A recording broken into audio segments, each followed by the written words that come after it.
It is Blue Monday on the Blue Room, coming to you a day later than usual. Apologies for the slight delay with this podcast, but me and Dave are very busy men with lots of commitments, and sometimes Dave it just doesn't work. But how are you? Are you doing well?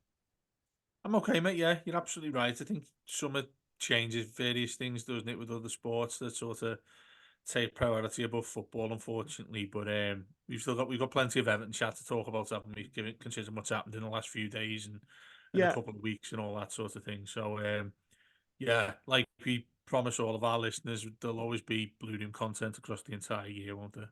yeah. I mean, if we'd sold Branthwaite or signed someone really good, I'm sure we would have found a way to make it work. But we are.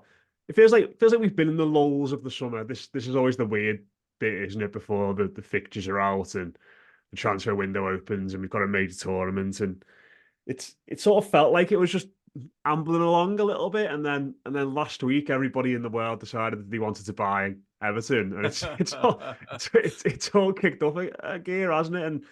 And I've had a few weekends away. I've been trying to obviously been doing a few shows for us, but zoned out a little bit from the Blues, and it's only really been this weekend when I've had a chance to get stuck into it and read all about it, sort of the gravity of all this, and Mhm. the pace in which it's moved initially is sort of hit home. But I mean, what have you made of it all since the 777 deal fell through as we all kind of anticipated it was? Because I think for me, I was a little bit worried about Mashiri funding the Yeah. football club and what was going to come next. Albeit I think it was quite clear to everyone that 777 would not be ideal owners for Everton. But the way in which so many names have sprouted up, and the variety and the scope from which they've come from. Obviously, there's MSP involved. There's people from breaking off from MSP. There's the Roma owners, investors in Palace. It's quite a broad church of people who are seemingly keen on getting their hands on the Blues, isn't Yeah, it felt like Black Friday, didn't it? it? Soon Yeah. as the doors opened and there were plenty of others that Maybe turned that's what we turned should have ran called through. this instead of Blue Monday, Black Friday. Yeah. That's it, mate. Yeah, yeah. It feels like as soon as everything was cut off with 777, we've had certainly a number of parties looking at what's going on with us and things like that. I mean, look, of course, I mean, I'm taking it with a pinch of salt initially because we've had these sort of things happen for many, many years. I mean, with Saudi royal family involved and stuff like that. There was plenty of talks and rumours about that several years ago. I think it was referred to Bill Kenwright back in the day as well. That this is the sort of thing that are interested in Everton. But there seems to be um, there's a little bit more substance to what's going on at the moment, given the various companies and various names that have been linked with Everton, things that they've actually said.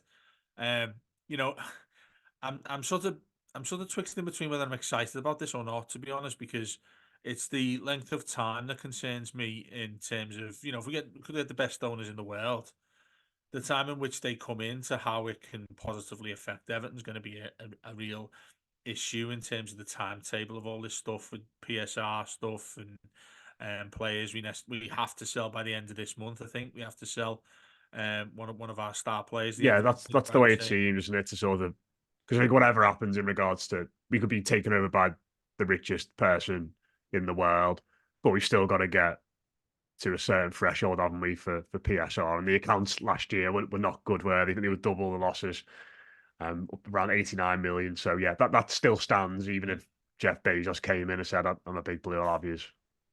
that's the point. I think that's why I'm not getting excited about this. And look, I can understand many of our fans feeling as if this was what we initially felt when Mashiri was coming in. If you think back to it, which is what 8 years ago now. I remember being tremendously excited, which we've had the piss taken out of us by various clubs, not least Liverpool, saying, "Oh, you're calling yourself the Mersey billionaires and stuff like that." But rightly so, everybody got excited about Everton having money to spend on players. Um, the irony isn't lost that that's why, or partly why, we ended up in the condition that we're in right now, just spending on ridiculous players and all sorts of money going out, and Everton not basically able to pay it back at the moment, given what the current owner has ended up like. So that's why I feel a little bit cautious about this. But I don't think you can blame anybody for thinking that things are looking a little bit more positive in this regard. It's not a coincidence that we're linked with so many different places. A couple of them have said some really big things about Everton. A lot. I think it was the royal family associated with that deal have said that Everton are a sleeping giant. Um, hearing that sort of talk, I think it's right to think that something decent is going to come towards our way, and I think what's going on with the stadium as well is a big part of all this. But you're right. I think the one thing that sort of pulls the reins down a little bit is like you say, if the richest person in the world came in tomorrow, Everton still have issues to sort out that they're not able to really impact until it goes past a certain date when we have to have sorted these things out anyway. So hands are tied, I think. If somebody, like I say, was to come in as soon as possible, because we still have those obligations to get past. Um, but yeah, I mean, in terms of the news, in terms of the situations we've had, living in the doldrums in terms of the Premier League for 3 years on the spin. Um, you'd like to think that we have somebody in time that you can go make some really decent signings, which is what we've lacked for quite some time. We don't have to sell everybody, because how many times have we debated whether it's going to be Branthwaite or Onana, basically, Hmm. who's going to be the man that goes. Um, you know, hopefully the latter if you have to choose. But I feel that we're headed into a summer now where there's a positive feeling amongst us all, but then you still have to turn attention to Thelwell and what he's able to do, because we are stuck in that predicament regardless of what happens with who comes in. Yeah, and I think there's two different things going on, isn't there? And I think you're right to stress caution about the summer, because I don't think whatever happens with the ownership and however fast it goes, it's going to impact what's going to happen in the transfer window for us over the next few weeks. I think that will all Yeah. stay the same. I think the plan they've got now will remain the plan regardless of who comes in, because this, as we've seen with the 777 process, and that is a very complicated one, and there were reasons why, but these things take a lot of time to get through and to be for exclusivity periods to get sorted, for Mashiri to make his mind up, for the Premier League to go through it all, and et cetera, et cetera, et cetera. We've all been through this with 777, haven't we? So I don't think it's going to be a swift process by any means, but I think the other side of it is that part of me now doesn't mind waiting a little bit, and like that's within reason, obviously, because there is going to become a point where we're going to look at it and say who is funding this football club. We think we've had the Premier League money come through, haven't we, from where we finished the season. That's going to keep us potentially going for a little bit longer. It should keep us going through to the summer and maybe into the first few months of the season. But there will come a point where someone's going to have to pay for this thing to keep going.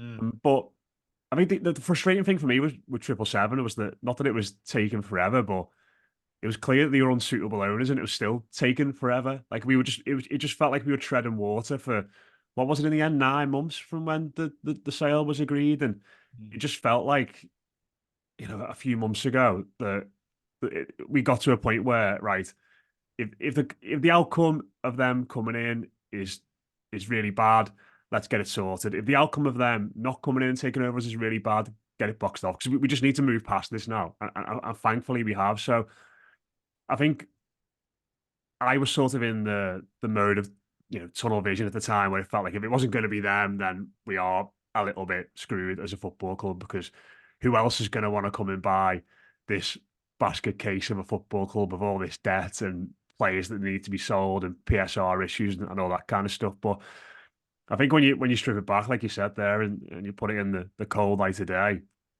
we are a Premier League football club and have been for a long time. We have got a new stadium that's going up there on the waterfront, and looks mm, really good. And Premier League clubs, and maybe we're a bit desensitized to this because we moan about Everton and we've been in the Premier League for so long, but owning a Premier League football club is pretty desirable, I imagine, for all these billionaires who want to get on this, because as we've seen, the money involved, the trajectory of the league, it's only going one way. So I imagine there will be people out there who would see Everton as a great opportunity. And I think, amidst the humdrum of a season where you just feel like you're getting pounded by everything, by punch deductions, by the team not playing well, by 15 game winless runs, I think it's hard to see the daylight from it all sometimes. But I think ultimately for me, what all this is showing, and we won't get into all the parties that have been linked with Everton, or potentially have confirmed that they want to buy Everton now, but it just feels like now we're out of this 777 fog. We can look at it and from the other side and go, bloody hell, it feels like a massive blessing in disguise that that didn't go through because the people who are seemingly linked with Everton now, be it MSP, be it the Darling offset of MSP, be it the London-based businessman, be it the you know Saudi consortium as you mentioned there. Um, these all feel like more suitable, more realistic, more serious people to be owning Everton than what 777 were. Yeah, I think there's sort of two things that I'd want to say there in sort of the excellent way you've just put it all together. I think there's been a real naivety from Mashiri to get to a situation where we were so desperate. We had to wait till this point on the 1st of June to find out what's going on with 777. And I would like, obviously there's a due diligence, and I guess there's legalities associated to whether you can go to speak to anybody else ahead of what goes on, whether 777 are doing it or not. Um, But he couldn't get out of the exclusivity, could he? yeah, Effectively, that's it. Yeah. that's it. Yeah. So maybe that's one thing, dare to say, you might not be able to blame him for. But for that to take so long, us as fans who don't know the real specifics of that, right? I know you're going to be speaking to Patrick Ridge about it. You'll know a lot of detail about this that everybody will should listen to later on in the week. He'd be able to tell you a lot more detail in regards to how this can work out in potential new owners and investors coming in. The other thing, the other side of it all for me, Matt, as well, is I, as much as like you want to get excited about this, it's just really sad that this is football these days. The fact that you need this to succeed. It's hard to think that this is what you need or want the Premier League to be like in order for your club to be a success. And you know, people have slated Bill Kenwright for many, many, many years. But I remember the one thing he said just before he ended up being even associated with Machiri was that you can't have millionaires these days. You need billionaires. We went and got the billionaire who seems to be one of the worst you could possibly get, and now we're in a situation where it has to be even more than that these days. You're getting royalty involved from the Middle East. There's clubs. I mean, plenty of examples. You look at Newcastle there, where there's human rights issue and stuff like that. I mean, it's hard to remain as low. I'm trying to find a way to say this without saying that I'd hate Everton to be taken over, but and I can understand if there's people who have issues with the kind of owners come in. I think a lot of that was thrown towards Newcastle. But then at the same time, the other thing you look at Evertonians think, just give us a break. Please just give us a break. Let us be the club that has the money, that has the ability to go and sign who they want, which is the way the game is these days. And I was talking to a friend yesterday. You think about when everything sort of changed and completely direction went in a different way was when Abramovich came in '04, I think it was, for Chelsea. Things have changed since then, and looking at 20 years ago that happened now. Um, and I can't think of a club that's been relatively regularly successful without having something that you essentially need financially. So it's a little bit bittersweet that that's what Everton have got to be, what Everton have got to become. Particularly when we've got a new stadium coming up, we're going to have the nostalgia and the sentiment of getting rid of Goodison at the end of this coming year as well. It's a new brand of Everton that you need to go forward, and I guess, and I would expect a lot of older fans would find that quite difficult to swallow, and that's what I'm feeling in general right now. So I am sort of twixt in between with the way this is happening and the way it has to happen. But my words, I mean, I think the 3 years we've had fighting relegation, the amount of times we've talked about players going, big conversation about Calvert-Lewin now with 1 year contract left. Things that Everton still need to do before anybody comes in is still quite frightening, in my opinion. And you're looking probably going into the new season with a lesser kind of squad that we need to stay in the Premier League, and that's pretty daunting as well. That sort of with the scenario I think many people will be thinking about and sort of desperate to get the news from is, are Everton able to operate in the transfer window with new owners before the season starts, before it's closed at the end of August? If so, then you think that's fine. Everton aren't going to be anywhere near a relegation fight. But I think, Matt, as we are right now and as we look right now, if you go into the new season, let's say you have to sell one of the main assets we've got and can't really sign anybody else, we could have conversations all day long about whether we have a look in the championship or, free transfers and whatnot, loans all over the place. That's fine. That'll be addressed in the summer, I hope. But you look at what Everton need to add to that squad to not be involved in a bottom three battle. That still lingers in my mind. There's going to be a real difficult slog again if we can't operate properly in the transfer market. So that puts a lot more pressure on Mm. who's the owners that come in, because we are sitting duck. I mean, I was talking to somebody else yesterday about, oh, you've got to get the right owner in, but that's not really that's not really at the top of the list for many owners that look to come into the Premier League. You mentioned it yourself. It's like it appeals to people who just want in, and it's not the football. Yeah. I think that the football's secondary to many, or even worse down the list, lesser down the list than the way Premier League is, and that's why I think that how precious we have Everton to all of our hearts, and the conflicting issue may well be depending on who comes in. You hope for somebody who's a decent person, but you think back to like years with when Newcastle got it was they had Mike Ashley come in, and things just fell apart. So it seems like it's a bit of a lottery what happens with that, and it gets to me that when I think about somebody potentially, let's say Middle East, who've been heavily involved in sport, not just football, with sports, with the boxing and everything like that that goes on over there, and they're investing in sport, not because they like sport, because it's an investment of money and capital into sport. And I feel that, like, you've got an owner over there with ridiculous amounts of money in the world. Look at Manchester City.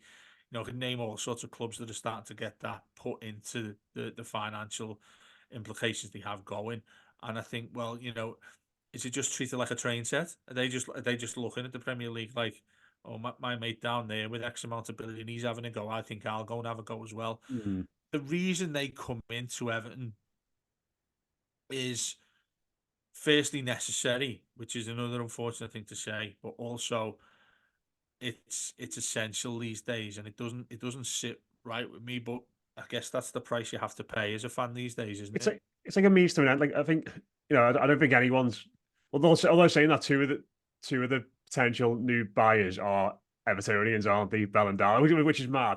But I know what you're saying. It's like it's almost like most people who are going to come into Everton aren't coming in out the goodness of the heart. Obviously, they're coming in to turn a Yeah, profit. But you hope that by turning a profit, the only way you're going to do that is not do what Machinery's done, is it? Because he's effectively stands now, without getting into all the detail of it, he effectively stands to make nothing now from this sale because of the debt on the football club. So you sort of hope that people who come in, by virtue of doing a good job and making Everton profitable again and maybe selling them on for a profit, mean that the club's in a healthier position than they were. Like that's ultimately where we are. But I still think that this last couple of weeks and 777 falling apart, um, and the potential new bidders coming forward, like this feels like a positive step to me, like massively, because I think what a lot of these new bidders are looking to do potentially would be to come into Everton and effectively clean the club up a little bit and make some smart decisions, make them a lot more fiscally fluid, and then sell them on to somebody else who might be able to do it long term. It feels like that's what MSP are looking at doing. It feels like the and Dell, Bell, and Dowling, all the names we had, are looking at doing as well. Like, it doesn't feel like a lot of these more serious bidders, from what I've read about them, are going to come in and be like, right, we're going to own Everton for the next 50 years and we're going to keep it in the family and all that. It feels like a lot of them have got interest in this already because Everton owe them money from previous ventures and don't want Everton to collapse, and therefore they're protecting their own investments by potentially coming in, taking over the club for a little bit, cleaning it up, and then moving it on. That that feels like such a smarter, albeit in the short term might be more painful, but in the long term that feels like such a smarter strategy than what 777 would have done. Like you look at their model everywhere they've been. Look at their model for Everton, and it's borrow, borrow, borrow, debt, debt, debt, and Everton at the moment, I think it's what 600 million in debt we are, something like that. Like that would not have been a good way of going forward for us.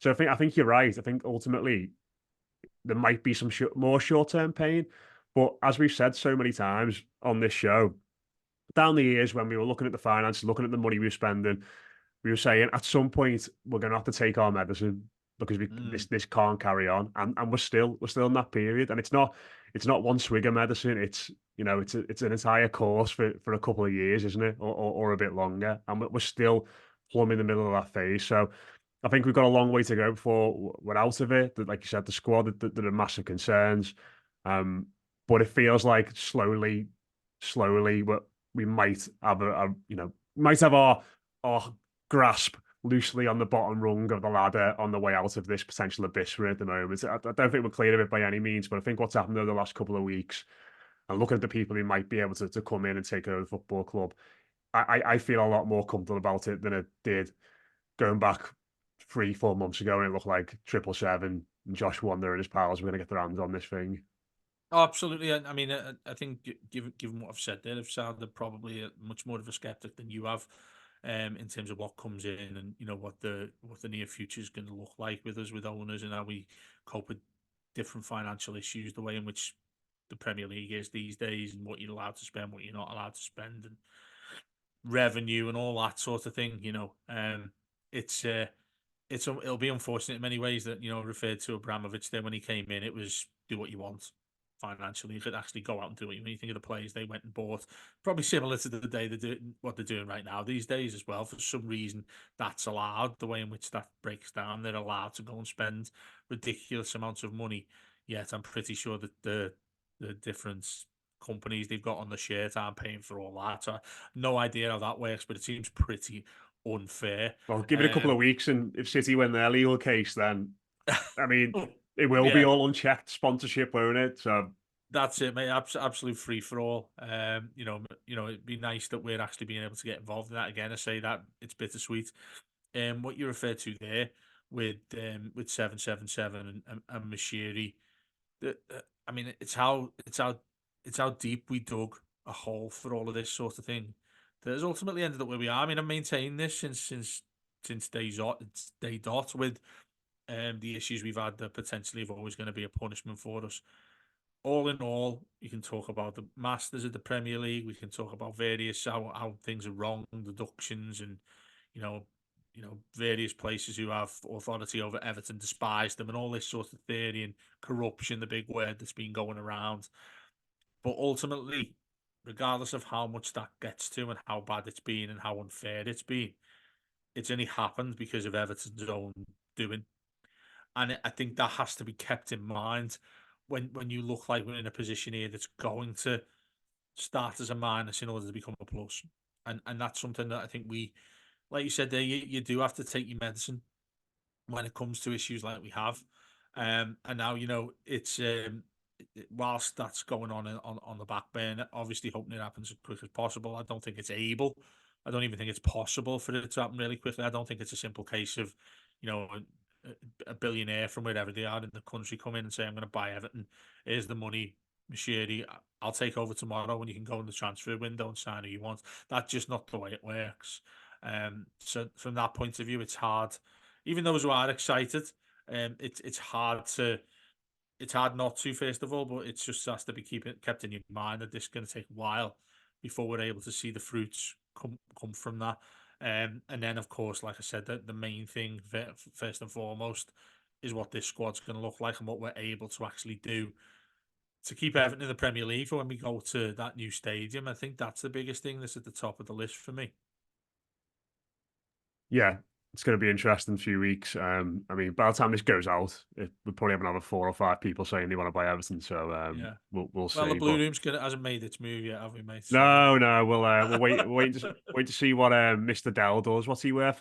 40 billion or I whatever. don't know, Yeah, mate. we'll hang I've never had fire. one of their computers for a few years. Yeah, That is what it is, isn't it? From the Dell computer. I don't think he's actually involved in him. I think he's just sort of like, yeah, I don't think he would be, sat in the director's box or anything. Um, But yeah, we'll see. We'll wait till everyone goes with their bids, Dave, and then we'll make Yeah. our move. Big changes we've got planned at Goodison. Nicer rail on the concourse for starters. But just quickly before we go, just some actual footy coming up this week. Obviously, we've got the European Championships. Jordan Pickford involved for England, and Arna involved for Belgium. How excited are you, David? Has your Euros fever peaked? Yeah, are you really keen for, it, or are you still waiting to feel the sort of full vibe from it? I've not really thought about it that much until like the last couple of days. I've started reading more and listening more. And I think the first game's pretty good, quite interesting. Germany, Scotland. But I've Yeah. got I've got no idea who I think's going to win it really. So it feels wide open. So gradually getting there, I think, in terms of excitement for the competition. Yeah, I think that's right. I think the typically, and I'd say this across the season more so, it's complete opposite than right now, but I cannot stand international football until it gets to a summer. I mean, because you look back at those the odd years where there's no World Cup or Euros, it's a pretty dull summer with football because there's none of it really. And for what 2.5 months, you're not seeing any. But when this comes around, it's like you start sort of gearing towards it and thinking this is going to be decent. Watching for it for around what 5 weeks or something like that. It's going to be. We also get the fixtures for the new season as well, so everyone talks about all that until you hear inevitably somebody in 30 seconds of seeing them is, well, you play everyone twice. Yeah. But this with the Euros, I am quite yeah, I'll go as far as saying excited because I think that there's some top quality sides that have to play each other. I mean, you look at that Italy, Spain, and is it who's the Croatia. Croatia group? That's going to be a bit of a stunner to watch that. Um, the thing that gets me about it, that sets me back a little bit, is that third place nonsense. It's not for me that That is whatsoever. awful, that isn't it? Like It's you dreadful. play all these group games and you get whittled down from 24 to 16. It's like it feels so pointless, doesn't it? Exactly. I mean, it almost feels like a Premier League thing to make more money, when Yeah. obviously it's not because it's an international tournament. It doesn't make sense to me that it started years ago, didn't it? Then he got rid of it and then brought it back on the last one. And you look at it and think you've got to be the best third place side. Effectively, you could draw all three and not win a match. You could lose two and win one, and you're still going to be through to the next round. Was it I think Portugal who famously won it in 2016? I think they only won one game in the entire tournament. Like they drew or got through on yeah, penalties, and like I think they got through in extra time and then in penalties, and then yeah, yeah. I think they won one game in 90 minutes in the entire thing. Yeah, I mean, if you look at that, when I've been looking at it quite deeply in the last few days. If you look at that side of the draw, it's really tasty what comes through to if you get to the last 16 and then into the quarters. There's going to be some big sides who finished third, and will well probably going to get through because they'll have better scoring, goals for, goals against, and all that compared to the other sides in the other groups. Because I'm not sure it's the best three or the best four third place Best sides. I think four, isn't it? Yeah. best four of the whole thing go through. I mean, that group that I mentioned there with Spain, Italy, Croatia, that's that a few different things can happen there with third place. If you're going to put a gun to my head on who wins it as well, I think Belgium have got an easier, again doing the maths, easier to get if they finish top of their group, which they pretty much should. Their run to get through to the quarters should be pretty comfortable. Obviously, anything can happen in that regard, but I think the power they've got I'd also go for Belgium to win it. I'd go for Lukaku to be the top scorer as well. Um, Portugal, I think, have got a pretty comfortable run through if they can avoid Belgium in their side of the Got a draw. good manager as well, Portugal, haven't they? The Roberto Martinez. Oh yeah, well that's it, mate. It's inevitable that they're going to go and win it. Koeman in charge of the Dutch as well. So, Yeah, that's it, We've mate. had Angelotti win the Champions League. Maybe we'll have another former Everton manager lifting a European silver.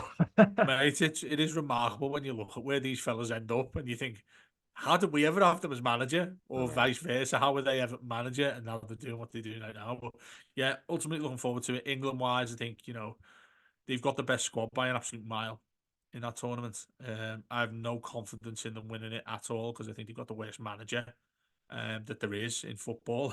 Because I had no idea how that man has been in charge of England for 8 years. 8 years now. I mean, I think it epitomizes what? the England setup at the FA. I think he's just the ultimate yes man. Come in after the debacle with Allardyce, followed Roy Hodgson. I think he said he's come out quoting it yesterday that could be Yeah. He his said final. if you don't win, he might leave. He said, yeah. Yeah, if he doesn't win it, I'm like, no, you are going. If you don't win it, it's quite silly that. But mate, you look at that squad. I mean, I'd say there's at least half a dozen players there that are better than the players any other squad's got in this tournament. So I think England should win it, but I'm pretty certain they won't. Yeah, I agree. Like I think they've got an amazing squad, but I just don't think I think the injuries are going to be too much for them. Like Trippier left back just feels weird. Like he's very inexperienced. Stones, you could see him getting injured easily at some point in the tournament. I think Walker's looked a little bit off it as well towards the end of Yeah, the season. I think it just feels like a few of those players they've relied on for ages are just a little bit got a little bit of wear and tear, and maybe some of the ones coming through are maybe not quite settled or not quite sure on the position. Like Bellingham's looked knackered the last yeah, few weeks. Foden doesn't play in his normal position. Saka again has looked really tired as the season's gone on. So yeah, I think they'll get to the last stages by virtue of having real quality and to produce moments. But I don't think they're going to play. I don't think they're going to play great. I think France are being so like underrated. yeah, Like they've got probably the only squad. They're probably the only team who can match England's squad. I think obviously they've got Mbappe, who's probably the best player at the tournament. I know they've been a little bit hit and miss recently, but when it comes to tournaments, they're so good. They're like final of yeah, the World Cup, um, got to the final of the Euros in 2016, won the World Cup in 2018. Like they're just perennial, just get to the final. yeah. Like they've got amazing players. They never play, slick flowing footy, but they've got Mbappe, they've got Griezmann, and I just think they'll be so hard to beat for everybody. Yeah, and Germany as well. Germany, very very rare. Germany don't get to the latter Yeah, stages of a tournament, and this one's obviously at home as well. I'd never discount Germany and all this. But it's interesting. Just going back to England for a second, what you mentioned there, when you've just spoke about that back four, back five, however it turns out to be, and then obviously Pickford's the exception behind them. I'm thinking, if the equivalent of those in terms of how good they are as a defence was the lads in front of them, you think England haven't got a chance here. And it's like a school team. You look at it and think that back four, whoever's behind the midfield there, are crap in inverted commas. But you look everybody in front of them are world class yeah, talent. Foden, Bellingham, Palmer is probably not going to start there. Obviously Kane as well, who's going to be number 9. The amount of players they've got there is just bags and bags of talent. It just makes you think, well, if if they turn around and look at the lads behind them, you don't have too much confidence that they're going to be anywhere good as the ones in front of them. So, be really interesting. I think they've got quite a comfortable group as well to get through, which they tend to always have. But yeah, actually, really, I'm looking forward to the yeah. tournament, mate. Yeah.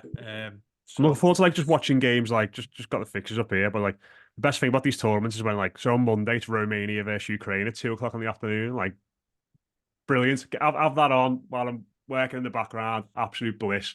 Never mate, ever you're the would. complete opposite to many people, though. They think, oh, look at how crap that game I is. would never watch that game in a million years unless it was just played in a major tournament. For some In the reason, it background. just gets you. Yeah, just all of a sudden, just so interesting in what the Romanians have been up to for the last few Yeah, years. yeah. But yeah. So you'll go in Belgium and Lukaku. I think I'll go France and Kane because he always gets like 4 or 5 penalties every tournament. So Yeah, I think you're right as well in terms it's a good shout given the teams they're playing against in the group stages because easily score like 3, 4, 5 goals in the 3 games if you're yeah, against pretty lesser opponents in that time. So yeah, mate, it's a good shout and Kane. spot You won't on. get much in the bookies for them, I don't think No, either. I don't Talking think about those so. lads. I don't think Michel's probably the favourite for top goal scorer and one of the favourites of the tournament, so I won't get great on a double of that. But Yeah, that should be interesting. It all gets underway Friday, as we said. We'll be covering bits and pieces of it on the Blue Room as we go on. If you watch us on YouTube, do subscribe, do leave us a comment on any of your thoughts on the takeover or on the Euros as well. If you fancy to win, top scorer and all that stuff. And if you're listening on your usual podcast platforms, do leave us a rating, do leave us a review, subscribe as well, so you get notified when all of our shows come out. But that's it for us on a slightly later Blue Monday. We'll be back later in the week with weekly, subs weekly, and all usual content. Upper Toffees, we'll catch you again soon.